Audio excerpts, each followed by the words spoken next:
무섭냐, 인간아이야. 조금요. 그날 밤 10살짜리 떠돌이 아이 앞에 나타난 것은 사람이 아니라 호랑이였습니다.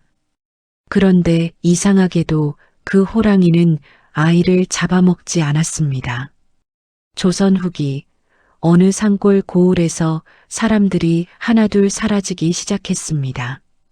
밤마다 산으로 끌려간 백성들, 그리고 며칠 뒤 흔적도 없이 사라진 사람들.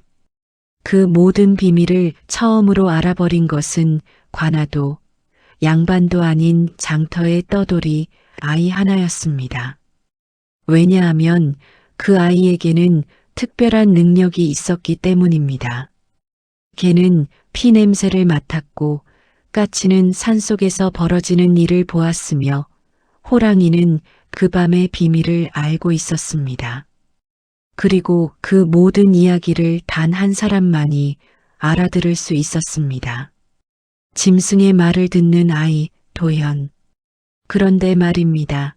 이 아이의 능력이 한 고을 현감의 끔찍한 비밀을 밝혀버립니다. 과연 이 10살짜리 아이는 탐과 놀이의 죄를 세상에 드러낼 수 있을까요? 끝까지 들으시면 10살짜리 아이 하나가 어떻게 탐과 놀이의 죄를 밝혀냈는지 그 놀라운 이야기를 만나게 되실 겁니다. 이야기 시작 전에 구독과 좋아요 한번 눌러주시면 이야기꾼에게 큰 힘이 됩니다. 그리고 지금 어디에서 이 이야기를 듣고 계신지도 댓글로 남겨주시면 참 반갑겠습니다.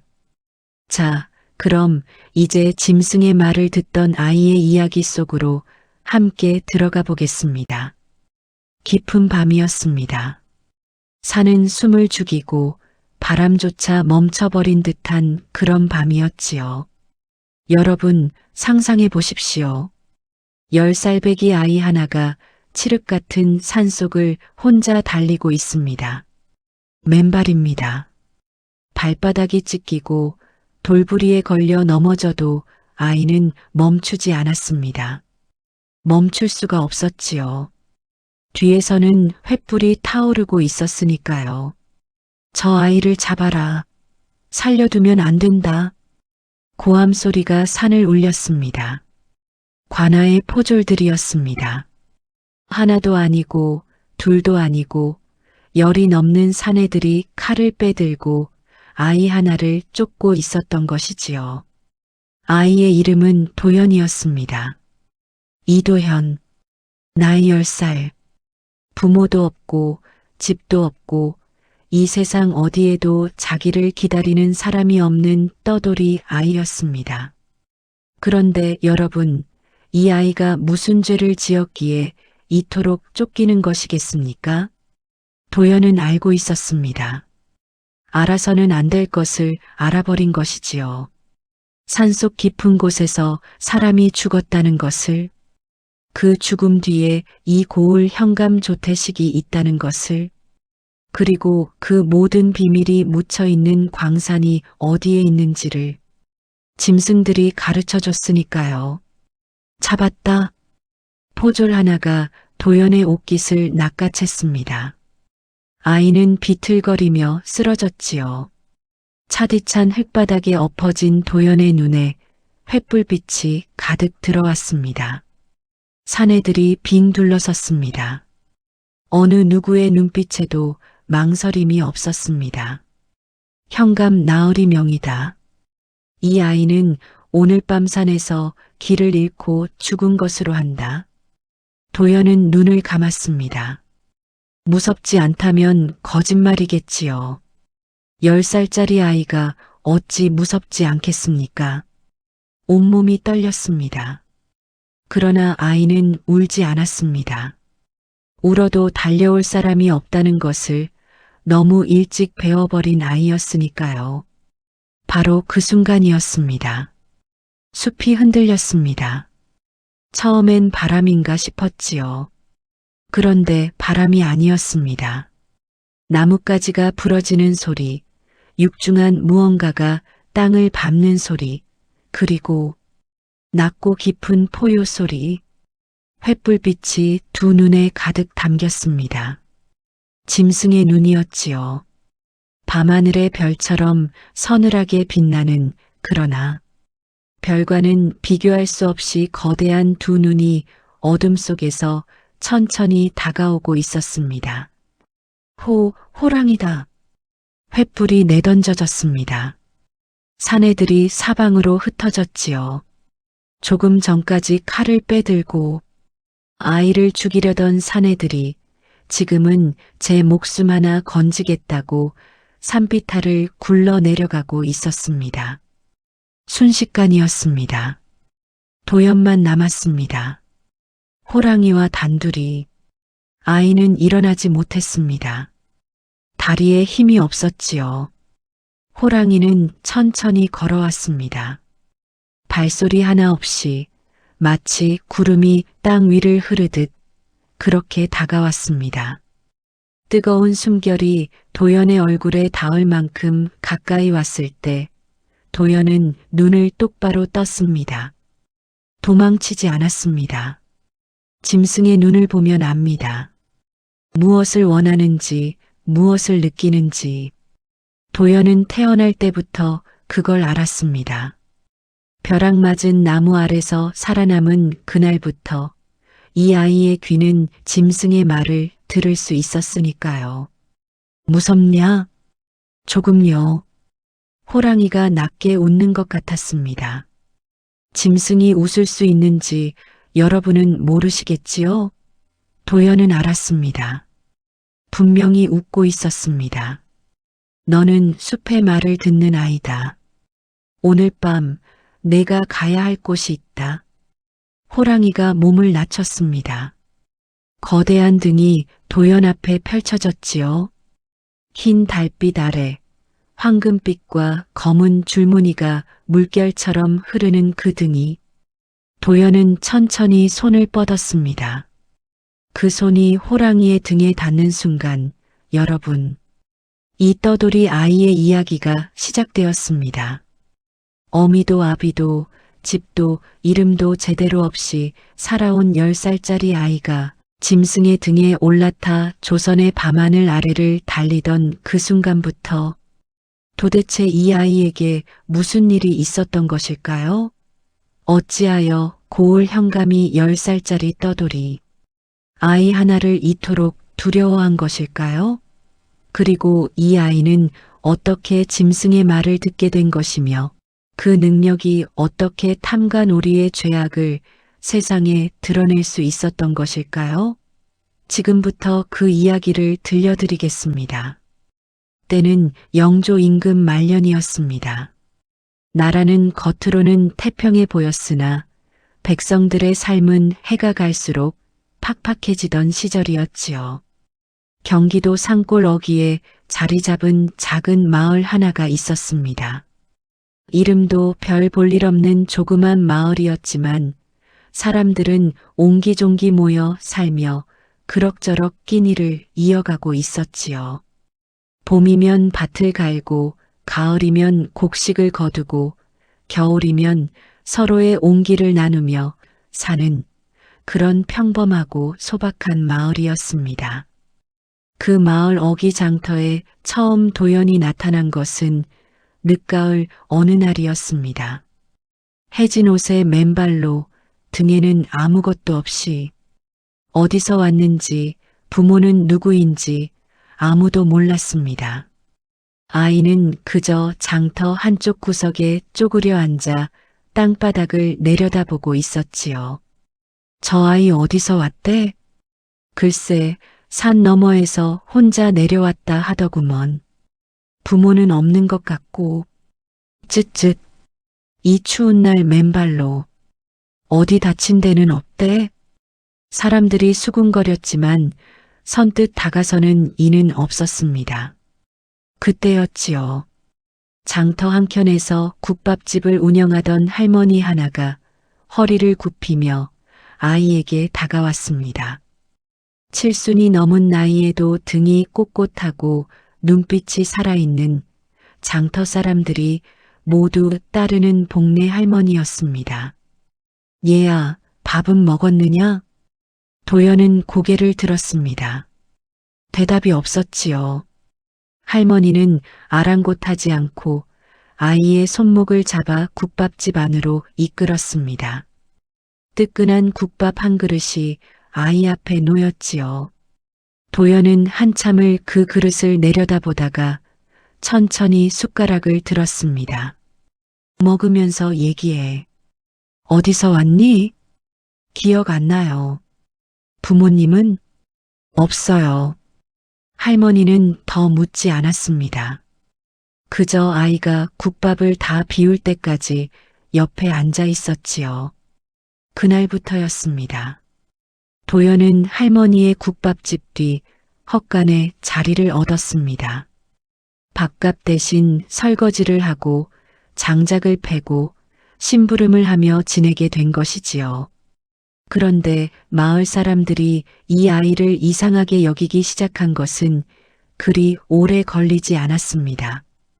도연은 사람들과 어울리는 법이 없었습니다. 또래 아이들이 뛰어노는 시간에도 도연은 혼자였지요. 대신 이 아이 곁에는 늘 짐승들이 있었습니다. 장터개들이 도연만 보면 꼬리를 흔들며 달려왔습니다. 처마 및 제비가 도연의 어깨에 앉았습니다. 산에서 내려온 다람쥐가 아이의 손에서 도토리를 받아먹었지요.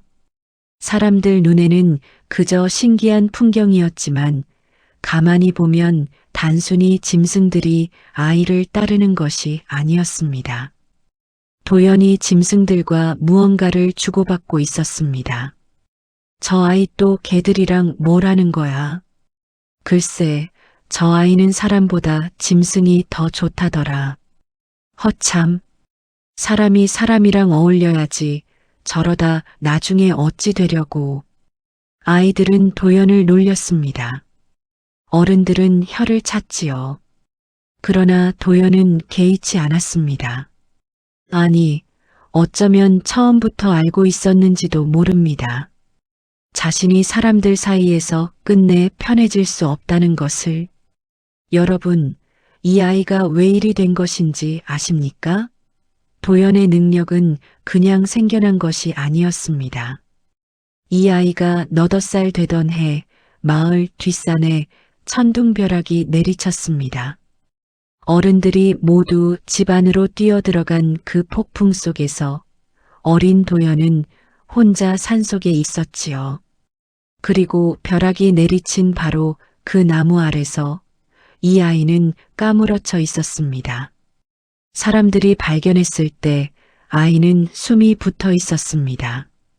기적이라 했지요. 그런데 그날 이후로 아이가 달라졌습니다. 말수가 줄었습니다. 대신 귀가 밝아졌지요.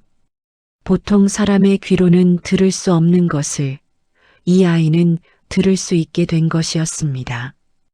도연아, 너는 어째서 짐승들이랑만 있으려 하니? 할머니, 짐승들은 거짓말을 안 해요. 무서우면 무섭다 하고 좋으면 좋다 해요. 사람들은 말하는 것이랑 마음이 다를 때가 많아요. 할머니는 한동안 말을 잇지 못했습니다. 10살짜리 아이의 입에서 나온 말이라고는 믿기 어려운 말이었지요. 할머니는 조용히 아이의 머리를 쓸어내렸습니다. 그래, 내 말이 맞다. 근데 도연아, 그래도 사람 속에서 살아야 하는 게 사람이란다. 도연은 대답하지 않았습니다. 그저 마당 구석에 웅크린 누렁이를 바라볼 뿐이었지요. 할머니의 말이 틀린 것은 아니었습니다. 그러나 이 아이에게 사람은 늘 먼저 등을 돌렸고 짐승은 한 번도 그러지 않았습니다.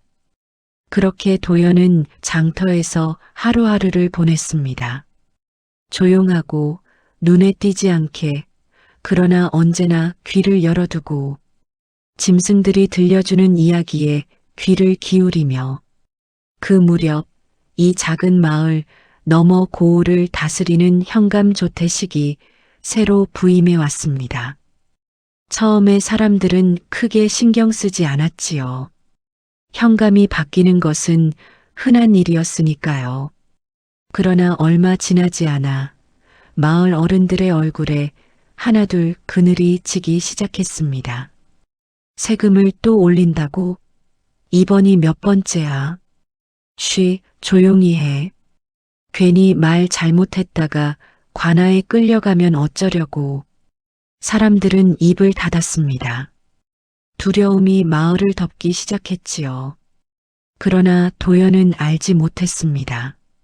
아직은 이 두려움이 자신과 무관하지 않다는 것을, 그리고 저 산속 깊은 곳에서 무언가 끔찍한 일이 벌어지고 있다는 것을, 장터의 개들이 밤마다 먼 산을 향해 지저대기 시작한 것은 바로 그 즈음부터였습니다.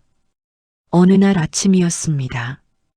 도연이 장터 뒷골목에서 누렁이의 밥그릇을 챙기고 있을 때였지요. 누렁이가 갑자기 밥을 먹다 멈췄습니다. 귀를 쫑긋 세우고 코를 킁킁거리며 먼 산 쪽을 바라보았습니다. 도연은 그 눈빛을 알았습니다. 무언가 이상한 것을 감지했을 때 짐승들이 짖는 표정이었지요. 아이는 조용히 누렁이 곁에 앉았습니다. 왜 그래? 뭐가 느껴져? 냄새가 나. 산에서 쇠냄새랑 피냄새. 피냄새? 짐승 피야? 아니, 사람 피야. 며칠째 계속 나. 바람이 불 때마다. 도연의 손이 잠깐 멈췄습니다. 누렁이는 거짓말을 하지 않습니다. 이게는 태어난 이래 한 번도 없는 것을 있다고 한 적이 없었지요. 아이는 천천히 산 쪽을 바라보았습니다. 산은 여느 때처럼 푸르고 고요했습니다. 그러나 그 고요함이 오늘따라 이상하게 무거웠습니다. 그날 오후였습니다. 장터에 갑자기 말발굽 소리가 울렸지요. 관아 포졸 셋이 먼지를 일으키며 들이닥쳤습니다. 사람들이 하던 일을 멈추고 술렁였습니다. 포졸들은 말에서 내리지도 않은 채 장터 한가운데에서 소리를 질렀지요. 들어라. 이달부터 장세를 2배로 올린다는 현감 나으리의 명이시다. 어기는 자는 관아로 끌고 갈 것이니 그리 알아라. 장터가 싸늘하게 굳었습니다. 2배라니요. 이미 감당하기 어려운 세금을 쥐어짜듯 내고 있던 상인들의 얼굴이 흙빛이 되었지요. 그러나 아무도 입을 열지 못했습니다. 포졸들의 허리춤에 찬 칼이 가을 햇빛에 차갑게 번쩍이고 있었으니까요. 도연은 국밥집 처마 밑에서 그 광경을 지켜보고 있었습니다.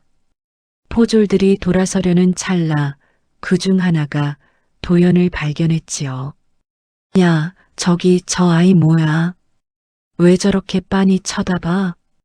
포졸이 말을 몰아 도연 앞으로 다가왔습니다. 말 위에서 아이를 내려다보는 눈빛이 심상치 않았지요. 어디 사는 누구냐? 여기 장터에 삽니다. 부모는? 없습니다. 하하, 거지 아이가 어디서 눈을 부라려. 야, 너 같은 것들이 이 장터에서 빌부터 먹고 사는 것도 다 현감 나으리 덕인 줄 알아라. 사람들이 고개를 돌렸습니다.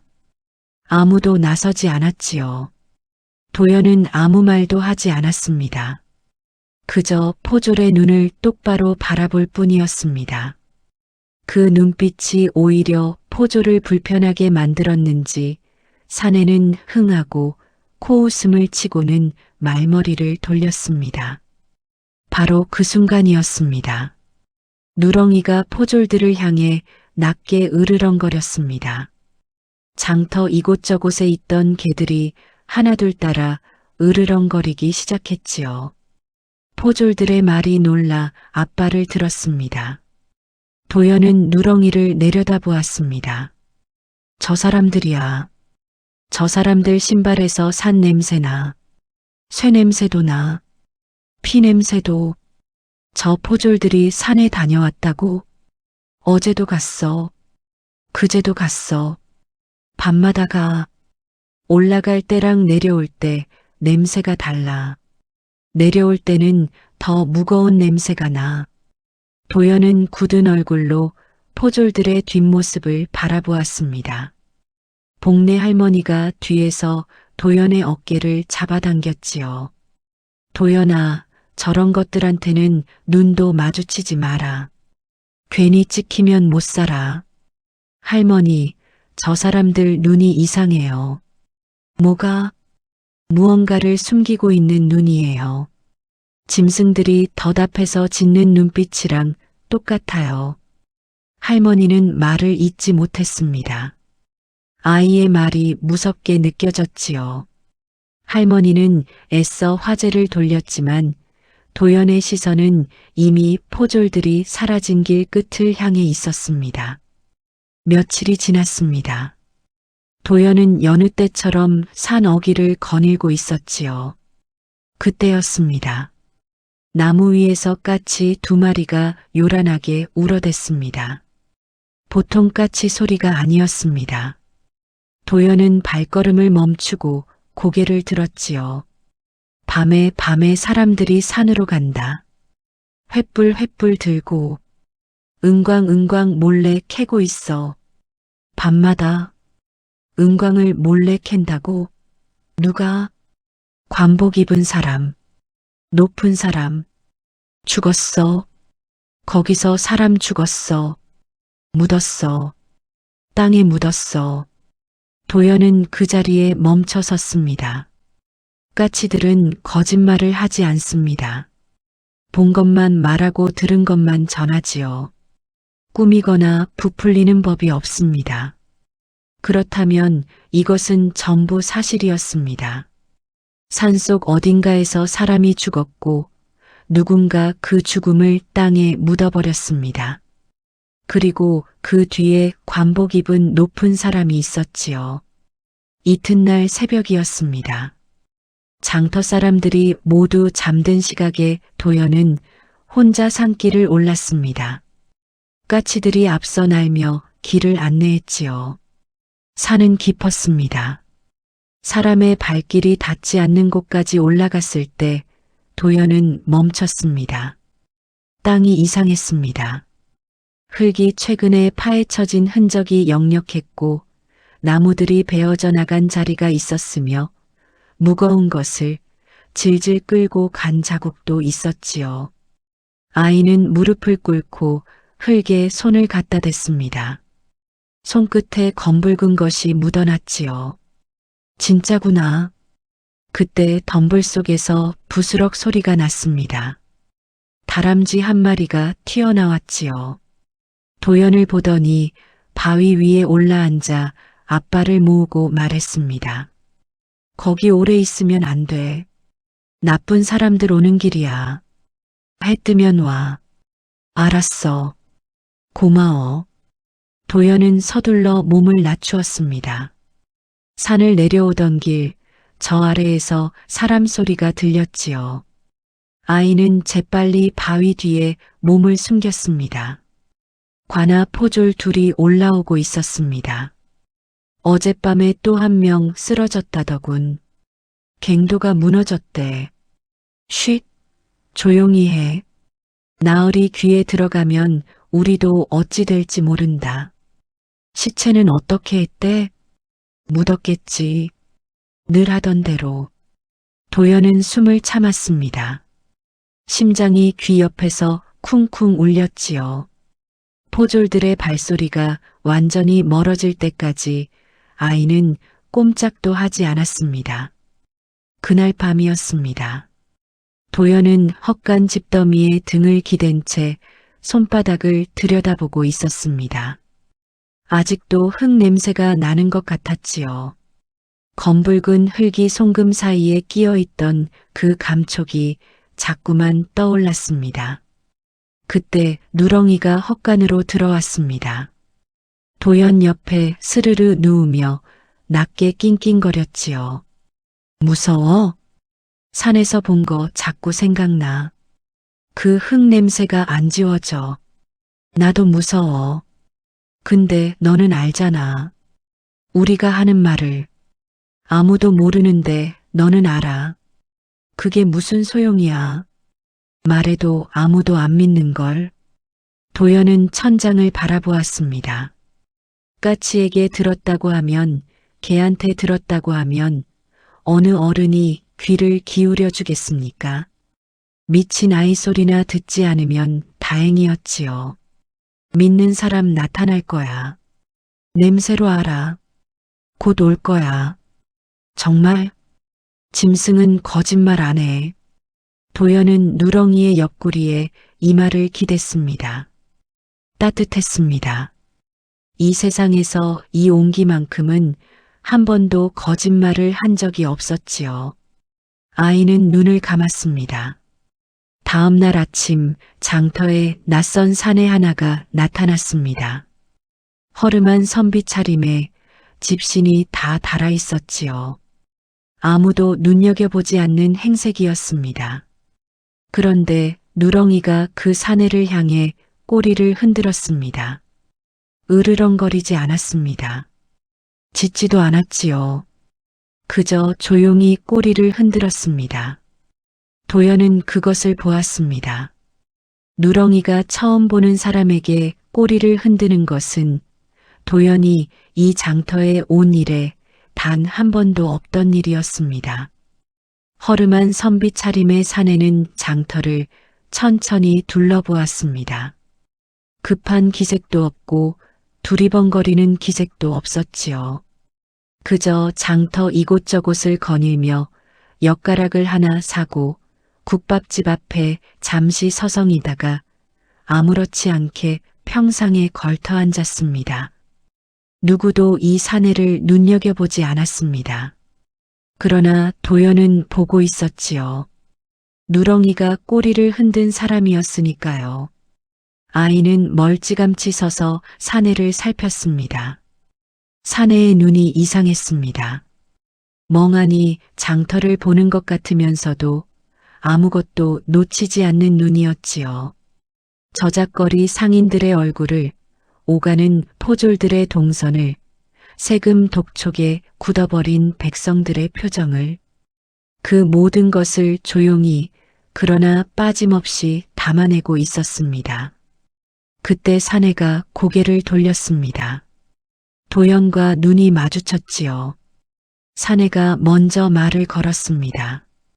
얘야, 이리 와보거라. 도연은 움직이지 않았습니다. 사내가 빙긋 웃었지요. 무섭냐? 나는 해코지 안 한다. 그냥 밥이나 같이 먹자꾸나. 복내 할머니가 국밥 2그릇을 내왔습니다. 사내는 도연 앞에 한 그릇을 밀어주었지요. 도연은 조심스럽게 평상 끝에 앉았습니다. 누렁이가 따라와 사내의 발치에 앉았습니다. 사내는 걔를 한번 내려다보더니 아무 말 없이 국밥을 떴지요. 너는 왜 짐승이랑 이야기하느냐? 사람보다 거짓말을 덜해서요. 사내가 숟가락을 멈췄습니다. 도연을 바라보는 눈빛이 달라졌지요. 놀람도 아니고 비웃음도 아니었습니다. 무언가를 확인한 사람의 눈빛이었습니다. 짐승이 하는 말을 알아듣느냐? 대답하지 않아도 된다. 내 눈이 이미 말해주는구나. 도연은 입술을 꾹 다물었습니다. 이 말을 꺼냈다가 비웃음을 산 것이 한두 번이 아니었지요. 그런데 이 사내는 웃지 않았습니다. 그것만으로도 도연은 무언가 달라졌음을 느꼈습니다. 이 고을에서 이상한 것을 본 적 있느냐? 도연의 손이 잠깐 떨렸습니다. 아이는 잠시 누렁이를 내려다보았지요. 누렁이가 조용히 꼬리를 흔들었습니다. 도연은 천천히 입을 열었습니다. 산에서 피 냄새가 난다고 개가 그랬어요. 까치들은 사람이 죽어서 묻혔다고 했고요. 언제부터냐? 한 달쯤 됐어요. 밤마다 포졸들이 산으로 올라가요. 올라갈 때랑 내려올 때 냄새가 달라요. 산에는 잠시 말이 없었습니다. 국밥 한 술을 천천히 떴지요. 그러나 도연은 알았습니다.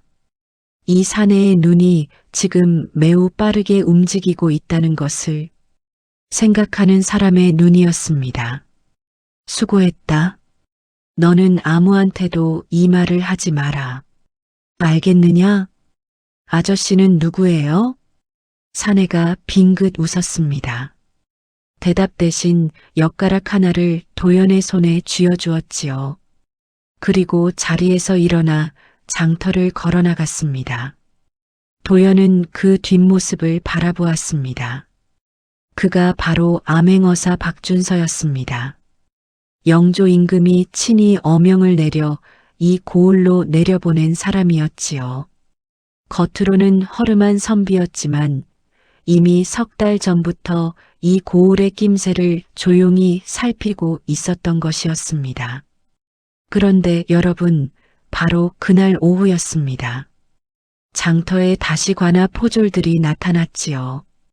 이번에는 셋이 아니었습니다. 다섯이었습니다. 그리고 그 뒤로 가마 하나가 따라왔습니다. 가마가 장터 한가운데 멈췄습니다. 포졸들이 길을 열었지요. 사람들이 양옆으로 비켜섰습니다. 가마 문이 열리고 사내 하나가 내렸습니다. 현감 조태식이었습니다. 비단 관복에 갓을 반듯하게 쓴 나이 50줄의 사내였지요. 얼굴에는 언제나 웃음이 걸려 있었습니다. 그러나 그 웃음이 눈까지 닿지 않는다는 것을 도연은 첫눈에 알았습니다. 허허, 장터가 활기차구나. 백성들이 이렇게 잘 살고 있으니 내 마음이 다 흐뭇하이. 사람들이 허리를 굽혔습니다. 아무도 말을 하지 않았지요. 흐뭇하다고요. 세금을 2배로 올려놓고 흐뭇하다고 하는 사람이었습니다. 조태식은 장터를 천천히 걸었습니다. 상인들의 물건을 집어들었다 내려놓고 아녀자들에게 말을 걸었다가 웃고 그야말로 백성을 사랑하는 문민관인 양굴었지요. 그러다 조태식의 눈이 도연에게 멈췄습니다. 오, 이 아이는 뭐냐? 처음 보는 아이구만. 예, 나으리. 장터에 붙어 사는 떠돌이 아이입니다. 부모도 없고 짐승하고만 어울린다 하옵니다. 허허, 짐승하고? 얘야, 내가 짐승 말을 알아듣는다는 아이냐? 도연은 대답하지 않았습니다. 조태식이 도연의 턱을 손가락으로 들어 올렸지요. 도연은 그 손을 피하지 않았습니다. 그러나 눈은 피하지 않았습니다. 똑바로 바라보았지요. 조태식의 눈이 잠깐 흔들렸습니다. 10살짜리 떠돌이 아이의 눈빛에 이 고을 현감이 흔들린 것이었지요. 사내는 이내 웃음을 되찾았습니다. 허허, 눈빛 하나는 제법이구나. 그래, 짐승 말을 알아들으면 뭘 하겠느냐. 사람 말도 못하는 것들인데. 안 그렇습니까, 여러분? 포졸들이 웃었습니다. 몇몇 사람들도 억지 웃음을 지었지요. 복내 할머니가 주먹을 꽉 쥐는 것이 보였습니다. 도연은 아무 말도 하지 않았습니다. 조태식이 돌아서려는 순간이었습니다. 누렁이가 앞으로 나섰지요. 그리고 조태식을 향해 낮게, 아주 낮게 으르렁거렸습니다. 이놈의 개가 썩 꺼져라. 포졸이 발로 누렁이를 걷어찼습니다. 누렁이가 옆으로 나뒹굴었지요. 도연이 달려가 누렁이를 안았습니다. 누렁이는 낑낑거리면서도 여전히 조태식 쪽을 바라보며 으르렁거렸습니다. 왜 그래? 뭐가 느껴져? 저 사람이야. 저 사람한테서 제일 강하게 나. 피냄새. 산 냄새. 도연의 가슴이 쿵 내려앉았습니다. 저 사람이었습니다. 비단 관복을 입고 백성을 사랑하는 척 웃고 있는 저 사람이 산속에서 사람을 죽이고 묻어버린 것에 뒤에 있는 사람이었습니다. 조태식은 이미 가마에 올라타고 있었습니다. 그런데 가마 안으로 들어가기 직전 사내가 고개를 돌려 도연을 바라보았지요. 웃음은 여전히 얼굴에 걸려 있었습니다. 그러나 그 눈은 웃지 않았습니다. 그 눈빛이 말하고 있었습니다. 똑똑히 보았다고, 너를 기억한다고. 가마가 멀어졌습니다. 도연은 누렁이를 꼭 안은 채 그 자리에 서 있었지요. 복내 할머니가 달려와 아이를 끌어당겼습니다. 도연아, 괜찮냐? 다친 데 없어? 할머니, 저 사람이에요. 뭐가? 산에서 사람 죽인 사람. 저 현감이에요. 할머니의 얼굴이 창백해졌습니다. 주변을 황급히 살폈지요. 아무도 듣지 않았기를 바라는 눈빛이었습니다. 도연아, 그 말은 절대로 입 밖에 내지 마라. 알겠냐? 그랬다간 우리 둘 다 죽는다. 도연은 고개를 끄덕였습니다. 그러나 아이의 눈은 이미 아까 그 허름한 선비가 사라진 방향을 향하고 있었습니다. 저 사람이라면 믿어줄 것 같았습니다. 누렁이가 꼬리를 흔들었던 그 사람이라면. 그날 밤이었습니다. 도연은 잠들지 못했습니다. 헛간 집더미에 누워 눈을 감아도 조태식의 그 눈빛이 자꾸만 떠올랐지요. 웃고 있는 얼굴에 웃지 않는 눈. 누렁이가 말했습니다. 저 사람한테서 피냄새가 난다고. 도연은 몸을 일으켰습니다. 누렁이가 눈을 떴지요. 어디가? 그 선비 아저씨 찾아가야 할 것 같아. 오늘 본 것을 말해줘야 해. 밤에 혼자? 낮에는 못해. 사람들 눈이 너무 많아. 누렁이가 벌떡 일어섰습니다. 도연 앞에 서서 꼬리를 흔들었지요. 같이 가겠다는 뜻이었습니다. 도연은 살며시 헛간 문을 열었습니다. 장터는 고요했습니다. 달빛이 흙바닥 위에 희멀겋게 깔려 있었지요. 도연은 누렁이와 함께 사내가 묵고 있을 만한 주막을 향해 걸었습니다. 그런데 주막 앞에 다다랐을 때였습니다. 저 멀리 산 쪽에서 개들이 울부짖기 시작했지요. 보통 짖음이 아니었습니다. 도연은 그 소리를 들었습니다. 온몸에 털이 곤두서는 것 같았지요. 산에서 사람 죽었어. 지금 막 죽었어. 지금? 응. 저 개들이 말하고 있어. 광산에서 또 묻으러 간대. 도연은 주먹을 꽉 쥐었습니다. 지금 이 순간에도 누군가 죽어가고 있었습니다. 이름도 모르는 누군가가 산속 어두운 갱도 안에서 아무도 모르게 숨을 거두고 있었습니다. 그리고 그 죽음은 또 땅속에 묻혀 아무 일도 없었던 것처럼 사라질 것이었지요. 아이의 눈에 눈물이 차올랐습니다. 무서웠습니다.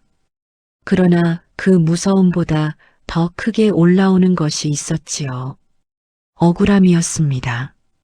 죽은 사람도 억울하고 그것을 알면서 아무것도 하지 못하는 자신도 억울했습니다. 안 돼. 이번엔 그냥 못 넘어가. 도연은 주막 문을 두드렸습니다. 한 번, 두 번, 한참 만에 문이 열렸습니다. 박준서였습니다. 잠을 자다 깬 것이 아니었지요. 옷을 입은 채였습니다.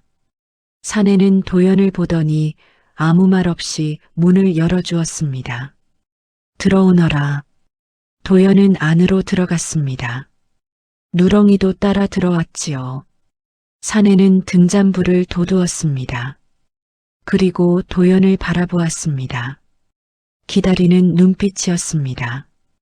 오늘 밤 또 사람이 죽었어요. 산 광산에서요. 개들이 말해줬어요. 지금 묻으러 간대요. 광산 위치를 아느냐? 까치들이 알려준 길이 있어요. 산 중턱 너머 골짜기 안쪽이에요. 바닥에 흙이 파헤쳐진 자리가 있고 무거운 것 끌고 간 자국이 있어요. 제가 직접 봤어요. 박준서의 눈빛이 달라졌습니다. 아이를 똑바로 바라보았지요. 무섭지 않느냐? 내가 이 말을 하면 어떻게 될지 알고 있느냐? 알아요. 근데요, 아저씨. 말해보거라. 죽은 사람이 있어요. 이름도 모르고 가족도 모르는데 그냥 땅에 묻혀 있어요. 그 사람들은 억울하지 않겠어요? 박준서는 한동안 말이 없었습니다. 등잔불이 조용히 흔들렸지요. 사내는 천천히 눈을 감았다가 떴습니다. 너는 이 말을 나한테 하는 게 왜 두렵지 않으냐? 누렁이가 아저씨 보고 꼬리를 흔들었어요. 박준서가 누렁이를 내려다보았습니다. 누렁이는 사내를 올려다보며 꼬리를 천천히 흔들었지요. 사내의 입가에 무언가 복잡한 것이 스쳐 지나갔습니다. 걔가 사람을 알아보는구나. 짐승은 거짓말하는 사람한테는 꼬리를 안 흔들어요. 박준서는 자리에서 일어섰습니다. 방 안을 한 바퀴 천천히 걸었지요. 무언가를 결심하는 사람의 걸음이었습니다. 도연아, 내가 본 것을 다시 한번 처음부터 말해다오. 빠짐없이. 도연은 말했습니다. 누렁이가 처음 피냄새를 맡던 날부터 까치가 은광 이야기를 전해준 날까지 산속에서 직접 파헤쳐진 흙을 보았던 것도 포졸들의 대화를 들은 것도 그리고 오늘 낮 조태식의 발치에서 누렁이가 으르렁거리며 말한 것도 누렁이가 그랬어요. 현감한테서 제일 강하게 피냄새가 난다고. 박준서는 조용히 듣고만 있었습니다. 중간에 한 번도 끊지 않았지요. 도연이 말을 마쳤을 때 사내는 깊게 숨을 들이마셨습니다. 잘했다. 내가 아니었으면 몰랐을 것들이다. 믿어요? 짐승한테 들었다는 말을요? 믿는다. 짐승이 거짓말을 하지 않는다는 것은 사람도 오래 살다 보면 알게 된다. 도연은 그 말을 듣는 순간 무언가 뜨거운 것이 눈 뒤에서 차오르는 것을 느꼈습니다. 여러분, 이 아이가 태어나서 처음으로 믿어준다는 말을 들은 것이었습니다. 짐승의 말을 안다고 했을 때 비웃지 않고 쫓아내지 않고 믿는다고 말해준 사람이 살면서 단 한 명도 없었던 것이었지요. 도연은 입술을 꾹 깨물었습니다. 울지 않으려고. 이 자리에서 울면 안 된다고 생각했지요. 그러나 눈물은 생각대로 되지 않았습니다. 왜 우느냐? 안 울어요. 울어도 된다. 그 한마디에 도연은 그만 울음을 터뜨리고 말았습니다. 소리 없이 흐르는 눈물이었지요. 태어나서 지금껏 쌓아온 것들이 한꺼번에 쏟아지는 것 같았습니다. 아무도 믿어주지 않던 날들이, 미친 아이 소리를 듣던 날들이, 짐승들 곁에서만 위로받던 날들이, 누렁이가 도연의 손을 핥았습니다. 박준서는 아무 말도 하지 않았습니다. 그저 등잔불이 다 타들어갈 때까지 그 자리에 앉아 있었지요. 한참 만에 도연이 눈물을 닦았습니다. 박준서가 말했습니다. 내일부터 너는 아무것도 모르는 척해라. 장터에서 평소처럼 지내거라. 내가 움직일 때까지. 아저씨는 뭘 할 거예요? 증거를 모아야 한다. 짐승의 말만으로는 관할을 뒤집을 수 없으니 그럼 죽은 사람들은요? 박준서가 도연을 바라보았습니다. 그 눈빛이 단단했지요. 반드시 꺼낸다. 땅속에 묻힌 것들을 전부 세상 밖으로 꺼낼 것이다. 내 목숨을 걸고. 도연은 고개를 끄덕였습니다. 주막 문을 열고 나오는데 밤바람이 차갑게 불어왔지요. 누렁이가 옆에 붙었습니다. 도연은 하늘을 올려다보았습니다.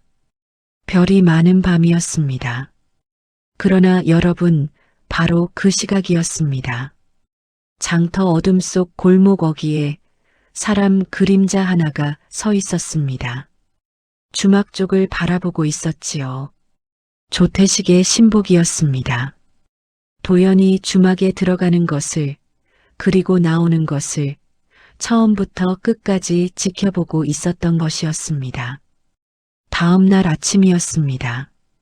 도연은 평소처럼 누렁이 밥그릇을 챙기고 평소처럼 장작을 패고 평소처럼 국밥집 설거지를 했습니다. 박준서가 말한 대로였지요. 아무것도 모르는 척, 평소처럼. 그러나 장터 분위기가 이상했습니다. 포졸들이 평소보다 많았지요. 2명씩 짝을 지어 장터 이곳저곳을 어슬렁거렸습니다. 사람들의 눈치를 살피는 것이 역력했지요. 도연은 모른 척 설거지통을 들고 우물가로 걸었습니다. 그때였습니다. 처마 위에서 까치가 울었지요. 도연아, 도연아, 왜? 어젯밤에 봤어. 누가 내가 주막 들어가는 거 봤어. 현감한테 말했어. 아침 일찍 말했어. 도연의 손이 멈췄습니다. 가슴이 쿵 내려앉았지요. 들킨 것이었습니다. 어젯밤에 박준서를 찾아간 것이 이미 조태식의 귀에 들어간 것이었습니다. 도연은 서둘러 박준서를 찾았습니다. 그러나 주막에 가보니 사내는 이미 방을 비운 뒤였지요. 주막 주인이 말했습니다. 새벽같이 나가셨어. 어디 간다는 말도 없이. 도연은 장터로 돌아왔습니다. 누렁이가 곁에 붙었지요. 아이는 애써 평정을 유지하려 했습니다. 그러나 오래가지 않았습니다. 정오가 조금 지났을 때였습니다. 포졸 셋이 국밥집 앞에 멈춰섰지요. 복내 할머니가 앞치마에 손을 닦으며 나왔습니다. 이 집에 도연이라는 아이 있느냐? 왜요? 현감 나으리께서 부르신다. 당장 데려오라 하셨다. 복내 할머니의 얼굴이 하얗게 질렸습니다. 할머니가 뒤를 돌아보았지요. 도연은 국밥집 안쪽 마루에 앉아 있었습니다. 두 눈이 마주쳤습니다. 할머니의 눈이 떨리고 있었습니다. 도연아, 너 지금 어디 아프지 않느냐? 몸이 안 좋아 보이는데. 할머니가 도연을 숨겨주려는 것이었지요. 그러나 도연은 천천히 자리에서 일어났습니다. 할머니, 괜찮아요. 제가 갈게요. 도연아, 할머니가 다치면 안 되잖아요. 할머니는 말을 잇지 못했습니다. 도연이 포졸들 앞으로 걸어 나왔지요. 누렁이가 따라 나서려 했습니다. 도연이 몸을 돌려 누렁이를 바라보았습니다. 너는 여기 있어. 박 아저씨 오면 알려줘. 혼자 가면 안 돼. 괜찮아. 나 잡아먹진 않을 거야. 누렁이는 낑낑거렸습니다. 그러나 도연의 눈빛이 단호했지요. 아이는 포졸들을 따라 걸었습니다. 복내 할머니가 문 앞에서 두 손을 모으고 그 뒷모습을 바라보았습니다. 관아는 장터에서 그리 멀지 않았습니다. 도연은 포졸들 사이에 끼어 걸으며 주변을 살폈지요. 도망갈 곳이 없었습니다. 도망칠 생각도 없었습니다. 지금 도망치면 박준서가 움직이기 전에 모든 것이 덮여버릴 것이었으니까요. 관아 대청에 조태식이 앉아 있었습니다. 어제 장터에서와 달리 관복을 단정히 차려입고 두 손을 무릎 위에 얹은 채였지요. 웃음은 여전히 얼굴에 걸려 있었습니다. 오, 왔느냐? 어서 오너라. 도연은 대청 앞에 섰습니다. 고개를 숙이지 않았지요. 조태식의 눈썹이 아주 미세하게 올라갔습니다. 앉거라. 무섭지 않느냐? 제가 뭘 잘못했나요? 허허, 잘못이라니. 내가 언제 잘못했다 했느냐? 그냥 궁금한 것이 있어서 불렀다. 사내가 천천히 몸을 앞으로 기울였습니다. 어젯밤에 주막에 갔더구나. 거기 묵고 있는 선비를 만났다지. 밥을 얻어먹었어요. 배가 고파서요. 허허, 그래. 배가 고파서. 그 선비가 뭘 물어보더냐? 어디서 왔냐고 물었어요. 그것뿐이냐? 예. 조태식이 도연을 바라보았습니다. 한동안 말이 없었지요. 사내의 눈이 아이의 눈을 파고들었습니다. 거짓말인지 가늠하는 눈이었습니다.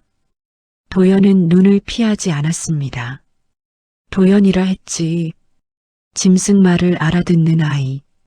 그 재주가 참 신기하구나. 근데 있잖느냐, 도연아. 조태식이 자리에서 일어섰습니다. 천천히 도연 앞으로 걸어왔지요. 그리고 아이의 어깨에 손을 얹었습니다. 부드러운 손이었습니다. 그러나 그 무게가 달랐지요.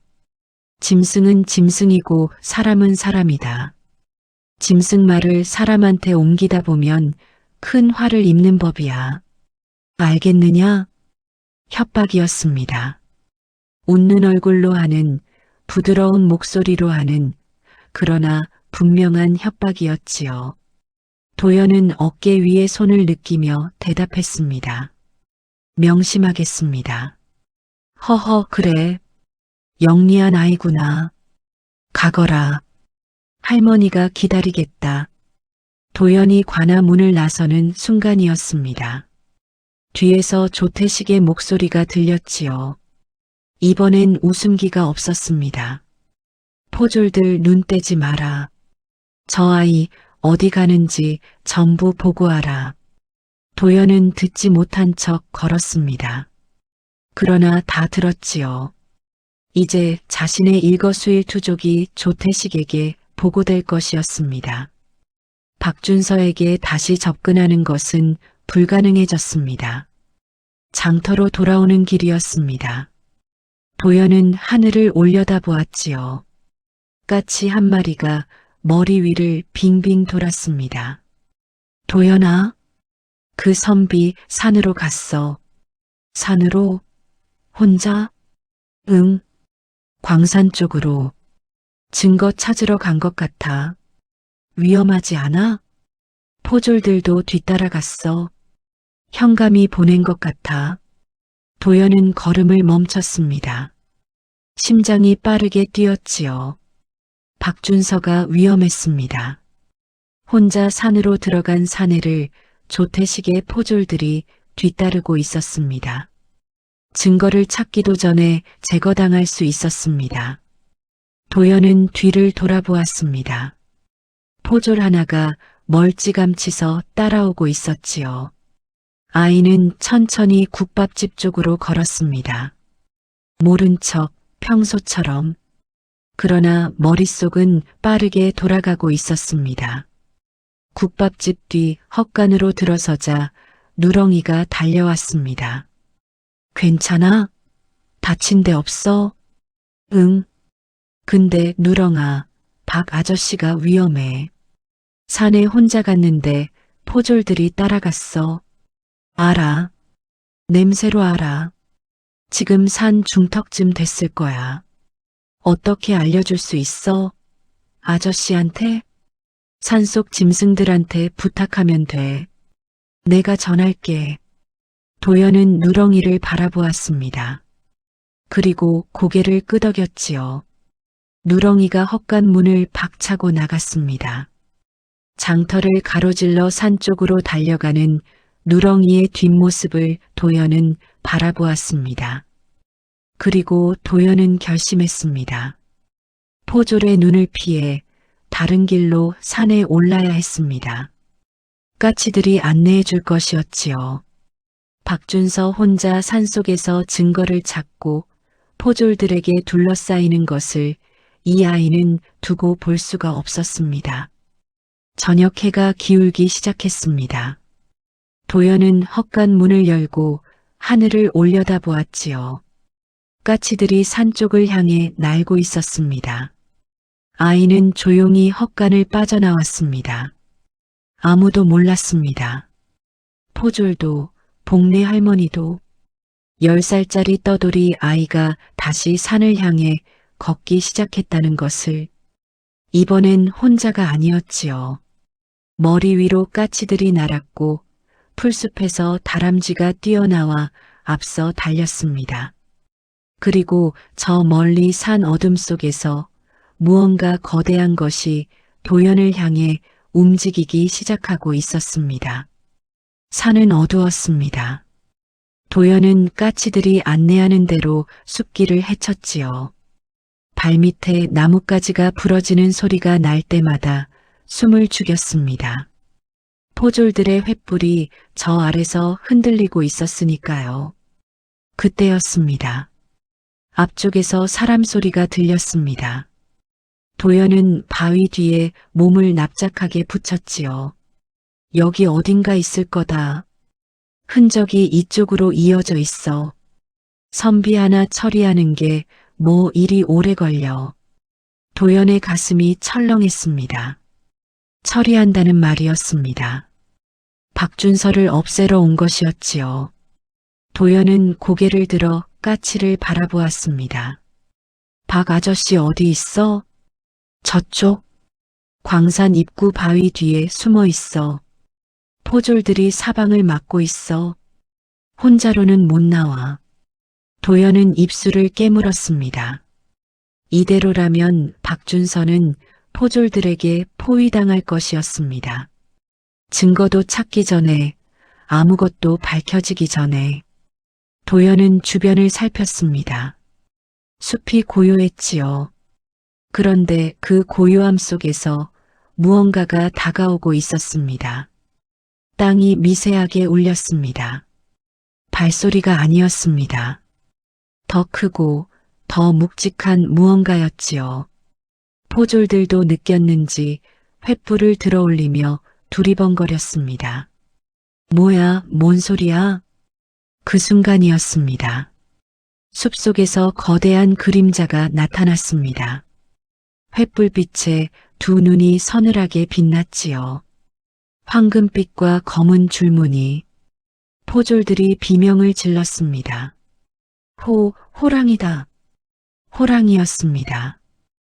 호랑이는 포졸들을 향해 포효했습니다.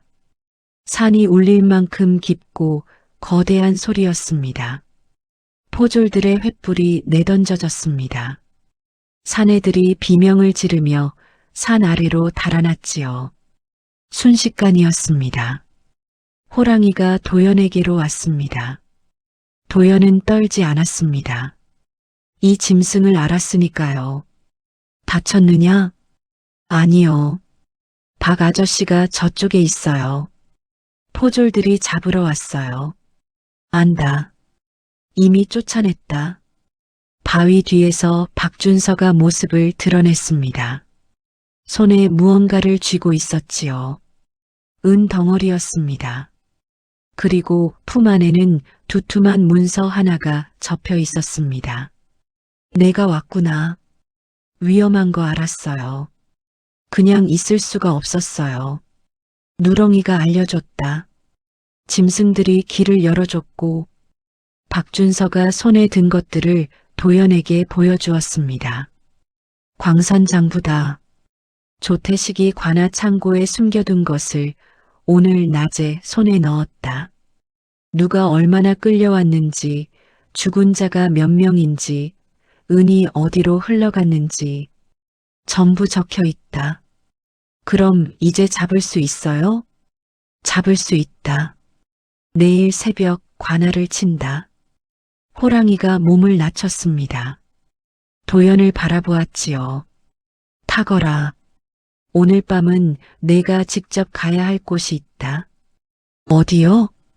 땅속에 묻힌 것들이 있는 곳. 도연은 호랑이의 등에 올랐습니다. 박준서가 그 뒤를 따랐지요. 호랑이는 산속 깊은 곳으로 걸어갔습니다. 달빛도 닿지 않는 골짜기 안쪽이었습니다. 그리고 멈춰 선 곳에서 호랑이가 땅을 내려다보았습니다. 여기다. 도연은 내려왔습니다. 땅을 보았지요. 파헤쳐진 흔적이 여러 군데였습니다. 도연은 무릎을 꿇었습니다. 손으로 흙을 짚었지요. 눈물이 났습니다. 소리 없이 여기 계시죠? 이제 알았어요. 이제 꺼내드릴게요. 박준서가 도연 옆에 무릎을 꿇었습니다. 두 사람은 한동안 그 자리에 있었지요. 산은 고요했습니다. 짐승들도 울지 않았습니다. 마치 이 순간을 기다리고 있었다는 듯이 다음 날 새벽이었습니다. 박준서가 마패를 꺼냈습니다. 어명이었지요. 관아는 순식간에 포위되었습니다. 박준서를 따라 움직인 것은 병조에서 내려온 군사들이었습니다. 조태식은 아침잠에서 깨어나 마당에 군사들이 가득한 것을 보았지요. 이게 무슨 짓이냐? 내가 누군 줄 알고. 암행어사 박준서요. 어명을 받들어 현감 조태식을 불법 은광 운영과 백성 강제징용, 살인 은폐 혐의로 체포하오. 조태식의 얼굴이 일그러졌습니다. 그러나 이내 웃음을 되찾으려 했지요. 끝까지 체면을 지키려는 것이었습니다. 허허, 무슨 증거로 그런 말을 하시오. 나는 이 고을을 위해 몸 바쳐 일한 사람이요. 증거가 있소. 박준서가 장부를 꺼내 펼쳤습니다. 조태식의 얼굴에서 웃음이 사라졌지요. 강제로 끌려온 백성 32명, 그중 11명 사망, 시신 은폐, 수익은 400냥 착복, 전부 나으리의 수결이 찍혀 있소. 조태식이 뒤로 물러섰습니다. 눈이 흔들렸지요. 그러다 도연을 발견했습니다. 아이가 박준서 옆에 서 있었습니다. 저 거지 아이가 이 모든 것을. 조용히 하시오. 군사들이 조태식의 양팔을 잡았습니다. 사내는 발버둥을 쳤지요. 비단 관복이 흙바닥에 끌렸습니다. 조금 전까지 이 고을에서 가장 높은 사람이었던 자가 지금은 군사들에게 양팔을 붙들린 채 마당 흙가닥에 무릎을 꿇고 있었습니다. 내가 억울하오. 내가 나라를 위해 은을 캔 것이오. 이건 영모가 아니오. 나라를 위해 백성을 죽였소? 조태식은 입을 다물었습니다. 더 이상 할 말이 없었지요. 마당에 모여든 마을 사람들이 그 모습을 지켜보고 있었습니다. 아무도 말하지 않았습니다. 그러나 누구의 눈에도 눈물이 맺혀 있었지요. 산속에서는 그날 오전부터 땅을 팠습니다. 박준서의 지휘 아래 군사들이 골짜기 안쪽을 파헤쳤지요. 호랑이가 가리킨 바로 그 자리였습니다. 하나, 둘, 셋. 억울하게 묻힌 사람들이 세상 밖으로 나왔습니다. 11구였지요. 도연은 그 자리에 서서 끝까지 지켜보았습니다. 눈물을 닦지 않았지요. 울어도 된다고 박준서가 말했으니까요. 장터 사람들이 뒤늦게 소식을 듣고 몰려왔습니다. 복내 할머니가 달려와 도연을 와락 껴안았지요. 이 녀석아, 죽는 줄 알았잖아. 할머니, 울지 마요. 내가 왜 안 울어? 너 때문에 내가 얼마나 무서웠는데. 할머니는 한동안 도연을 놓지 않았습니다. 도연도 이번엔 빠져나가려 하지 않았지요. 이 품이 따뜻하다는 것을 아이는 알고 있었으니까요. 박준서가 다가왔습니다. 도연의 머리 위에 손을 얹었지요. 수고했다. 아저씨는요? 나는 한양으로 돌아가야 한다. 임금께 보고를 올려야 하니. 그럼 저는요? 박준서가 잠시 도연을 바라보았습니다. 그리고 천천히 말했지요. 나를 따라오겠느냐? 내 심부름꾼으로. 도연은 누렁이를 내려다보았습니다. 누렁이가 꼬리를 흔들었지요. 도연은 박준서를 올려다보았습니다. 누렁이도 데려가도 돼요? 그래야지. 그 개가 없으면 내가 어찌 거짓말하는 사람을 알아보겠느냐. 마을 사람들이 웃었습니다. 오랜만에 듣는 웃음소리였지요. 조태식이 부임한 이래 이 마을에서 사라졌던 소리였습니다. 누렁이가 도연의 손을 핥았습니다. 도연은 누렁이의 귀를 쓸어내렸지요. 우리 가도 되겠어? 응. 이제 여기는 괜찮아. 냄새가 달라졌어. 여러분, 이 10살짜리 떠돌이 아이는 그렇게 처음으로 자기를 믿어주는 사람 곁에 서게 되었습니다. 짐승의 말을 듣는다고 손가락질 받던 아이가 바로 그 능력으로 11명의 억울한 죽음을 세상 밖으로 끌어낸 것이지요. 권선징악이란 이런 것이었습니다. 하늘은 보고 있었고 짐승들은 알고 있었으며 10살짜리 아이 하나가 그 진실을 끝까지 놓지 않았습니다. 이야기가 끝난 자리에는 늘 남는 것이 있습니다. 사람들의 기억이지요. 조태식이 끌려간 그날 이후 이 작은 산골 마을에서 사람들이 오래도록 입에 올린 이야기가 하나 있었습니다. 짐승 말을 듣는 아이 이야기였지요. 세월이 흘렀습니다. 마을 어기 느티나무 아래서 어른들이 모여 앉아 그날을 떠올릴 때면 늘 한마디씩 보탰지요. 그 아이 말이야. 그 떠돌이 아이. 걔하고 까치한테 다 들었다잖아. 우리가 다 무서워서 입 못 열 때 10살짜리 아이 하나가 끝까지 놓지 않은 거 아니겠어. 짐승만도 못한 사람들 천지에 짐승 말 듣는 아이가 사람 노릇을 했지. 사람들은 웃었습니다. 그러나 그 웃음 안에는 부끄러움도 조금 섞여 있었지요. 자신들은 알면서도 눈을 감았고 이 아이는 알기에 눈을 뜨고 있었으니까요. 복내 할머니는 그 뒤로도 오래오래 장터 국밥집을 지켰습니다. 도연이 떠난 자리, 헛간 집더미 위에는 늘 누렁이가 남긴 털 몇 가닥이 있었지요. 할머니는 그것을 쓸어내지 않았습니다. 가끔 그 자리에 앉아 먼 하늘을 바라보곤 했습니다. 잘 먹고 다니는지 모르겠네. 밥은 굶지 않아야 할 텐데. 할머니의 눈가에 주름이 깊어졌습니다. 그것이 걱정인지 그리움인지 할머니 본인도 잘 몰랐지요. 아마 둘 다였을 것입니다. 한양으로 올라간 도연은 박준서의 심부름꾼이 되었습니다. 심부름꾼이라 했지만 실은 그보다 훨씬 더한 존재였지요. 박준서가 암행을 나설 때마다 도연은 따라다녔습니다. 장터에서는 개들에게, 산길에서는 새들에게, 강가에서는 물새들에게 귀를 기울였지요. 짐승들이 말해주는 것들을 박준서에게 전했습니다. 거짓말하는 관리를, 숨겨진 장부를, 억울하게 갇힌 백성을. 박준서는 도연에게 글을 가르쳤습니다. 도연은 빠르게 배웠지요. 허나 아무리 글을 배워도 아무리 세상을 알아가도 이 아이의 가장 예리한 감각은 늘 짐승들에게서 왔습니다. 사람의 눈은 속일 수 있어도 짐승의 코는 속일 수 없었으니까요. 어느 날이었습니다. 박준서가 도연에게 물었지요.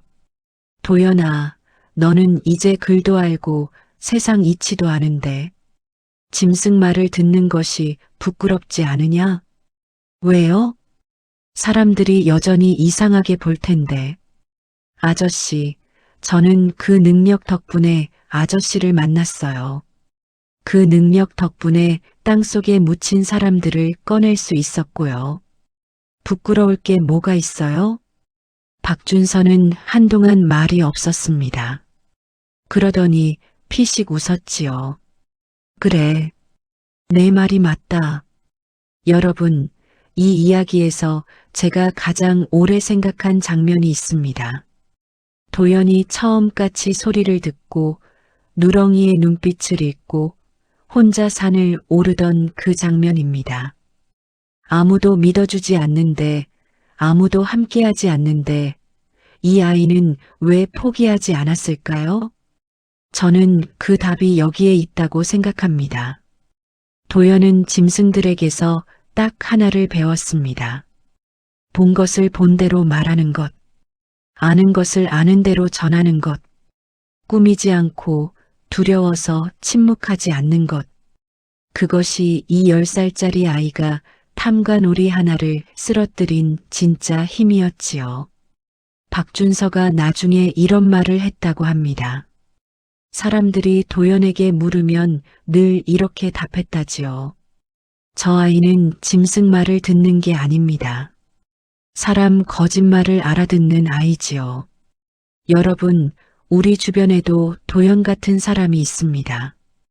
다들 고개를 돌릴 때 혼자 바라보는 사람.